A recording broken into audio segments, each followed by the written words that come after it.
ఈ తెలంగాణ సమాజాన్ని, అదేవిధంగా ఈ దేశం మొత్తాన్ని ఎక్స్‌రే తీయాలి.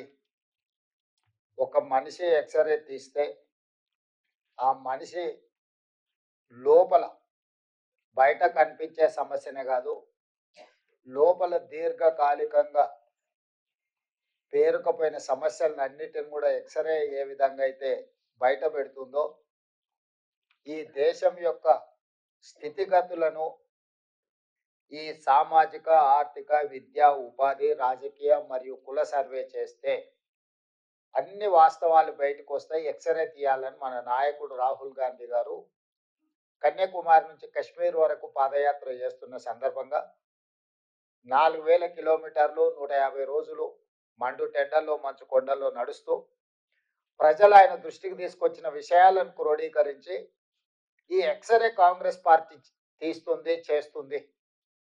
ఆనాడు ఎస్సీ ఎస్టీ రిజర్వేషన్లు ఇచ్చిన, ఆ తర్వాత మహిళలకు రిజర్వేషన్లు ఇచ్చిన, కొద్దిమంది రాజులకు మహారాజులకు అందుబాటులో ఉన్న బ్యాంకులను జాతీయం చేసిన, ఉపాధి హామీ పథకం తీసుకొచ్చిన, ఫుడ్ సెక్యూరిటీ చట్టాన్ని తీసుకొచ్చిన, రైట్ టు ఇన్ఫర్మేషన్ యాక్ట్ తీసుకొచ్చిన, రైతులకు కనీస మద్దతు ధర మినిమం సపోర్ట్ ప్రైస్ రైతులు పండించిన పంటకు చట్టబద్ధత కల్పించిన, ఇలాంటివి ఈ దేశ ప్రజలు ఏమి కావాలని కోరుకుంటున్నారో వాటన్నిటిని అందరికంటే ముందు కాంగ్రెస్ పార్టీ అందించింది. ఈరోజు బలహీన వర్గాలకు సంబంధించి ఒక లెక్క తేలాలి, వాళ్ళ జనాభా ఎంత ఉన్నదో ఆ జనాభాను లెక్కించి అన్ని రకాలుగా విద్య, ఉద్యోగ, ఉపాధి, నిధుల కేటాయింపు నుంచి మొదలు పెడితే అన్ని విషయాలలో వాళ్ళకు ఒక సామాజిక న్యాయం చెయ్యాలి అని బీసీ సంఘాలు డిమాండ్ చేయకంటే ముందే రాహుల్ గాంధీ గారే ఒక నాయకుడిగా నిర్ణయం తీసుకొని వారు చెప్పడం జరిగింది. తెలంగాణ రాష్ట్రంలో మిత్రుడు శ్రీహరి గారు ఇక్కడనే ఉన్నారు. వారి నియోజకవర్గంలో కర్ణాటక రాష్ట్రం నుంచి మహబూబ్ నగర్ జిల్లా మక్తల్ కృష్ణా నదిని దాటుకుంటూ మొట్టమొదట వారు అక్కడ ఉదయించే సూర్యుడిలాగా తెలంగాణ రాష్ట్రంలోకి అడుగుపెట్టిన పాదయాత్రలు దాదాపు 24-25 రోజులు ఈ తెలంగాణ రాష్ట్రంలో పాదయాత్ర చేస్తూ నిజామాబాద్ జిల్లా జుక్కల్ నుంచి మహారాష్ట్రలోకి వారు ప్రవేశించడం జరిగింది. ఈ రాష్ట్రంలో పర్యటన చేసినంత కాలం రాహుల్ గాంధీ గారు స్పష్టంగా తెలంగాణ రాష్ట్రంలో కాంగ్రెస్ పార్టీని మీరు అధికారంలోకి తీసుకురండి, తప్పకుండా మా ప్రభుత్వం కులగణన చేసి తీరుతుంది, ఇది నా మాట అని చెప్పి రాహుల్ గాంధీ గారు మాట ఇచ్చింది ప్రజలకు.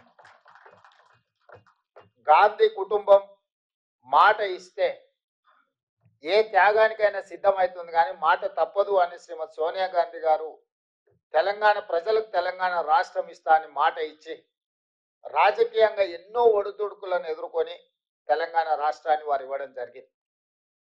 ఆ సోనియా గాంధీ గారి కుమారుడు రాహుల్ గాంధీ గారు తెలంగాణ రాష్ట్రంలో మీరు మా ప్రభుత్వాన్ని ఏర్పాటు చేయండి, మీ కులగణన చేసే బాధ్యత కాంగ్రెస్ పార్టీ తీసుకుంటుందని వారు చెప్పారు.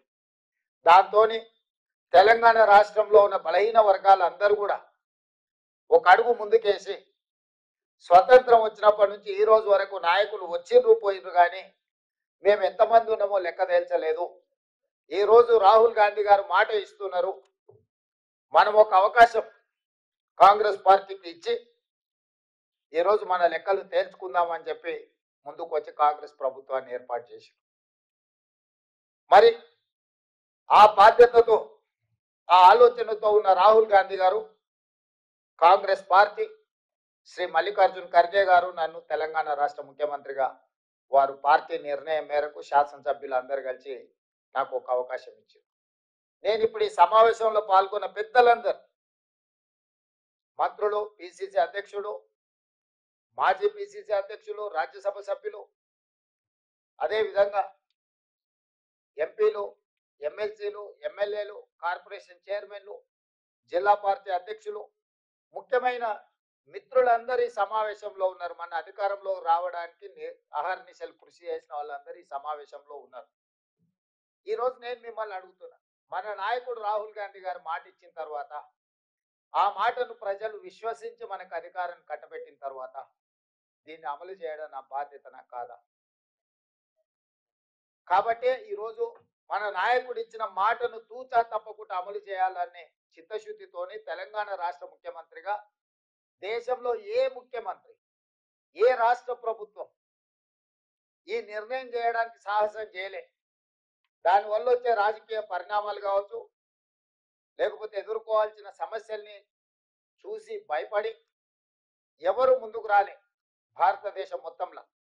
కానీ తెలంగాణ రాష్ట్ర ప్రభుత్వం రాహుల్ గాంధీ గారు ఇచ్చిన మాటను నిలబెట్టాలి అన్న ఆలోచనతోటి 100% ఈ విషయాన్ని పారదర్శకంగా ప్రజల్ని మమేకం చేసి ప్రభుత్వాన్ని పూర్తి స్థాయిలో ఇందులో ఈ కార్యాచరణలో ఈ కార్యక్రమంలో ప్రభుత్వాన్ని పూర్తి స్థాయిలో భాగస్వాములను చేసి ఈ కార్యక్రమాన్ని చేపట్టినము. చాలా మంది ఇదేదో ఆశామాసి ఆనాడు సమగ్ర కుటుంబ సర్వే కేసీఆర్ గారు 12 గంటలలో చేసి ఇదే లెక్కలని కాకి లెక్కలు ఆయన చెప్పాడు. ఏ రోజు కూడా అధికారికంగా వారు క్యాబినెట్ లో పెట్టడం కానీ, శాసనసభకు వివరాలు ఇవ్వడం కానీ, ప్రభుత్వం ఎక్కడ అధికారికంగా లెక్కలు చూపించలేదు.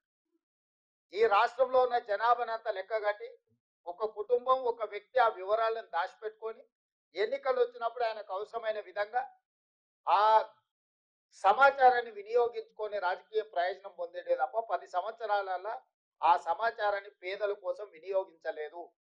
అందుకే కాంగ్రెస్ పార్టీ ప్రభుత్వం ఎప్పుడైతే ఈ కులగణన చేయాలి, ఈ వివరాలను సేకరించాలనుకున్నప్పుడు వివిధ రాష్ట్రాలలో ఈ దేశంలో ఎక్కడెక్కడ ఏ రాష్ట్రాలు ఇందులో ప్రయత్నం చేసినాయి, ఆ ప్రయత్నాలలో విజయం సాధించిన వాళ్ళు ఎవరు, వైఫల్యం చెందిన వాళ్ళు ఎవరు అని స్టడీ చేసి ఒక అధికారుల బృందాన్ని బీహార్, హర్యానా, కర్ణాటక, రాజస్థాన్ వివిధ రాష్ట్రాలకు తిప్పి అధికారుల బృందాన్ని సమాచారాన్ని సేకరించడము. అదేవిధంగా ఒక మంత్రివర్గ ఉపసంఘాన్ని వీటన్నిటిని పర్యవేక్షించడానికి ఉత్తమ్ కుమార్ రెడ్డి గారిని, దామోదర్ రాజనరసింహ గారిని, శ్రీధర్ బాబు గారిని, మిత్రుడు పొన్నం ప్రభాకర్ గారిని, సీతక్కను ఒక మంత్రివర్గ ఉపసంఘాన్ని వేసి, ఎందుకంటే దీనికి అధికారిక కార్యాచరణ ఒక అధికారిక గుర్తింపు ఉండాలని మంత్రివర్గ ఉపసంఘాన్ని వేసాం.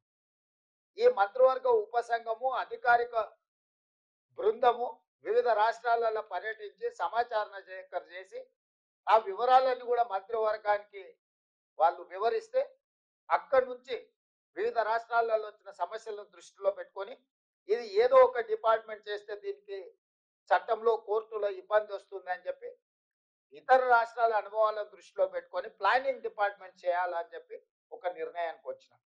ఈరోజు ప్రభుత్వం మొత్తం సేకరించిన సమాచారాన్ని మంత్రివర్గ ఉపసంఘం ఇచ్చిన సూచనకు ప్రభుత్వం నిర్ణయం తీసుకొని దీని ఒక నోడల్ ఏజెన్సీ కింద ప్లానింగ్ డిపార్ట్మెంట్ కింద అన్ని శాఖలు వస్తాయి కాబట్టి planning department as a nodal agency కింద మనము ఈరోజు నియమించుకున్నాము. ప్లానింగ్ డిపార్ట్మెంట్ ఫైనాన్స్ మినిస్టర్ కింద వస్తుంది.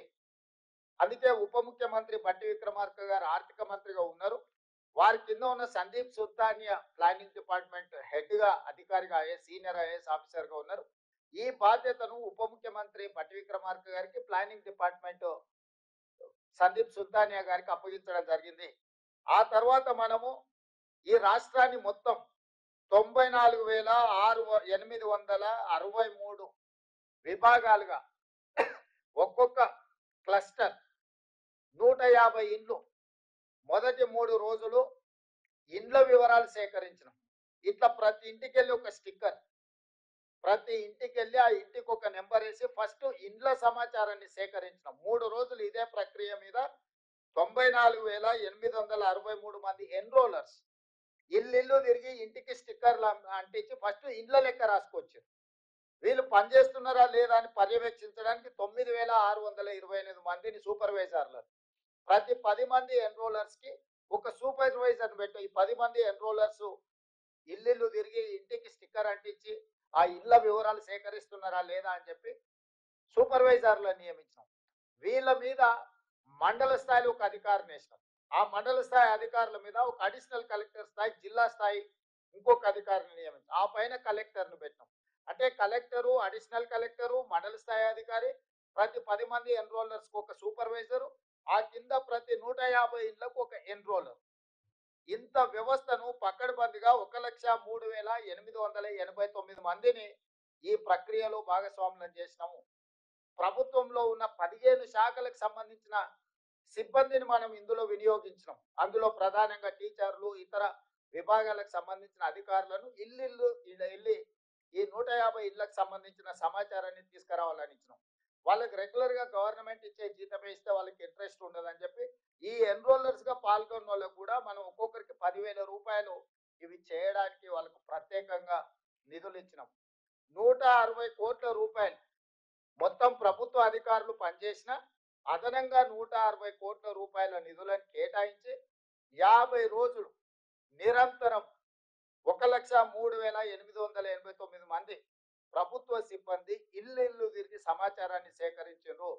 ఈ సేకరించిన సమాచారం మొదట ఇళ్లకు ఇట్లా స్టిక్కర్లు అతికించి ఇళ్ల లెక్క తీసినాం. ఆ తర్వాత మొత్తం 8 పేజీల సమాచారం ఇట్లా ప్రతి పేజీలో సమాచారాన్ని సేకరించి చివరి పేజీలో 8వ పేజీలో ఇక్కడ ఇంటి యజమాని సంతకం, ఇక్కడ ఎన్రోలర్ సంతకం, ఎన్యూమరేట్ చేసిన ఎన్రోలర్ సంతకం, ఇక్కడ సూపర్వైజర్ సంతకం. ఇందులో 8 పేజీలలో ఇచ్చిన సమాచారం ఆ ఇంటి యజమాని మొత్తం చదివి ఇన్న తర్వాత సంతకం పెట్టి ఇచ్చిన సమాచారం. ఇది ప్రభుత్వ సిబ్బంది పోయి ఇంటి ముందర కూర్చోనో లేకపోతే ఇంటి బయట ఎవరినో వేరేళ్ళని అడిగి ఇంటి ఆయన ఏ కులమయ్యా లేకపోతే ఇంటి ఆయన ఏం చేస్తాడని అడిగి సేకరించిన సమాచారం కాదు. ఇవాళ ఇక్కడ ఉన్న మిత్రులందరికీ 8 పేజీలల్లా ప్రతి కాలం 57 కాలమ్స్ ఉన్నాయి. దీంట్లో ప్రతి కాలం ఇంటి యజమాని ఇచ్చిన సమాచారంతో పాటు ఇంటి యజమాని సంతకం తీసుకొని వాళ్ళ మొబైల్ నెంబర్ తీసుకొని సేకరించిన ఎన్యూమరేటర్ సంతకం పెట్టి ఈ ఎన్యూమరేటర్ మీద ఉన్న సూపర్వైజర్ సంతకం పెట్టి ప్రతి 150 ఇళ్లకు సంబంధించిన సమాచారాన్ని క్రోడీకరించి కంప్యూటరీకరించినము. 36,000 మంది డేటా ఎంట్రీ ఆపరేటర్లను సపరేట్గా ఈ 1,03,889 మంది సమాచారం సేకరించిన సిబ్బంది కాకుండా డేటా ఎంట్రీ ఆపరేటర్లను 36,000 మంది సిబ్బందిని అదనంగా తీసుకొని ఈ 36,000 మంది సిబ్బంది ఏ ఎన్రోలర్ ఎవరైతే ఉన్నాడో ఆ 150 ఇట్లాంటి 8 పేజీల సమాచారాన్ని తీసుకొని అతనే కంప్యూటర్ ఆపరేటర్ పక్కన కూర్చొని ఒక్కొక్క వివరాలు కంప్యూటర్లో ఎంట్రీ చేయించి, ఎందుకంటే గతంలో సమగ్ర కుటుంబ సర్వే చేసినప్పుడు ఎస్సీ ఉపకులాల సమాచారము ఈరోజు ఉన్నాయి 59 కులాలు. కానీ సమగ్ర కుటుంబ సర్వేలో ఒక రోజులో చేరడం వల్ల 82 కులాలుగా ఎస్సీ ఉపకులాలను రాసుకొచ్చారు వాళ్ళు. ఎందుకు 82 కులాలు వచ్చినా నేను స్టడీ చేసిన 82 ఎందుకుంది. మోచి MOCHI ఆ కులం, కానీ కొందరు ముచ్చి అని రాసిన పోయినాడు MUCHI అని రాసిన. ఆ కంప్యూటర్ కొట్టేటోడు మోచిని ఒక కులం కింద కొట్టిండు, ముచ్చి ఇంకొక కులం కింద కొట్టిండు. చెండాడ అని ఒక కులం ఉంది, CHANDA ఉండాల్సిన దగ్గర చెండాండా అని కొట్టుకొచ్చాడు. సో అదొక కులం కింద ఇదొక కులం కింద చివరికి ఎస్సీ ఉపకులాలు 82 కులాలుగా మారినాయి. అంటే రాసుకొచ్చినోడు ఒకడు, కంప్యూటర్లో ఎంట్రీ చేసినోడు ఒకడు, ఇవి బయటికి చెప్పినోడు ఒకడు. ఎవరికి పొంతం లేకపోవడంతో సమగ్ర కుటుంబ సర్వే చంద్రశేఖరరావు ఏదైతే లెక్కలు చెప్తున్నాడో తప్పుడు లెక్కలుగా అర్థం పర్థం లేని లెక్కలుగా మారి అవి బయట పెడితే వాళ్ళ పరువు పోతుంది. ప్రభుత్వం చేసిన ఆనాటి ప్రభుత్వం చేసిన మొత్తం వ్యవహారం అంతా ప్రజలకు అర్థమవుతుందని అది ఆయన్నే సిగ్గుతోని లోపల దాచిపెట్టుకొని ఎన్నికలు వచ్చినప్పుడు ఆయనకు వాడుకున్నాడు. అందుకే బయట పెట్టలే. సో అందుకోసమని మనం ఏం చేసినామంటే ఎవరైతే ఎన్రోలర్ గా ఇల్లు తిరిగి సమాచారం సేకరించాడో అతనే వచ్చి కంప్యూటర్ ఆపరేటర్ పక్కన కూర్చొని కంప్యూటర్ కిందులో జిల్లా పేరు, మండలం పేరు, గ్రామ పంచాయతీ పేరు, ఆవాసం పేరు, అంటే హ్యాబిటేషన్ ఎక్కడ, వార్డు నెంబర్ ఎంత, ఇంటి నెంబర్ ఎంత, ఏ కోడు, ప్రతిదీ ఎవరైతే రాసుకొచ్చిండో అతనే కంప్యూటర్లో ఎంట్రీ చేసి మళ్ళీ ఈ 150 దేనికి దానికి బండలు కట్టించినాం. మనం ఎన్నికలలో ఓటర్ల బ్యాలెట్ ఎట్లయితే కౌంట్ చేసినాక బండిల్ కట్టి దాచి పెడతామో రేపు ఎవరైనా ఇట్లనే ఏదో ఒకటి చెత్తబాగులు ఇది తప్పుడు లెక్కలని అంటారని చెప్పి ప్రతి 94,863 మంది ఎన్రోలర్స్ 150 ఇళ్ళకి ఏదైతే లెక్కలు రాసుకొచ్చారో ప్రతి 150ను బెండలు కట్టి మనం ప్రభుత్వం వీటిని దాచిపెట్టింది. ఇవాళ ఏ బ్లాక్ లో ఎక్కడ తప్పు జరిగిందో వాళ్ళని చెప్పమని ఉంది. మనం ఆ బెండలు తీసి ఓపెన్ చేసి పోదాం ఆ ఊర్లో ఆ బ్లాక్ లో పోయి మళ్ళీ క్రాస్ చెక్ చేయడానికి మనకు రెడీగా ఉంది. కంప్యూటర్ల సమాచారమే కాదు రాసుకొచ్చిన సమాచారం కూడా ఈ రోజు మన దగ్గర స్పష్టంగా నిక్షిప్తం చేసి పెట్టినము. రేపు ఎవడైనా మన ప్రాసెస్ ను మన విధానాన్ని తప్పుబట్టి ఈ బీఆర్ఎస్ వాళ్ళు బీజేపీలో ఎవరితోనో ఒకరితో కోర్టులో కేసు వేయించి ఈ ప్రాసెస్ నే తప్పుబట్టి మొత్తం ఈ ఈ ఈ తీసుకున్న ప్రక్రియనే మొత్తం నిర్వీర్యం చేయాలని ప్రయత్నం చేస్తారు. కాబట్టి ఎలాంటి అవకాశం ఇవ్వకుండా మెటిక్యులస్‌గా ఈరోజు ఇట్లా సమాచారాన్ని సేకరించి డేటా ఎంట్రీ చేసి ఇది చేసినాం.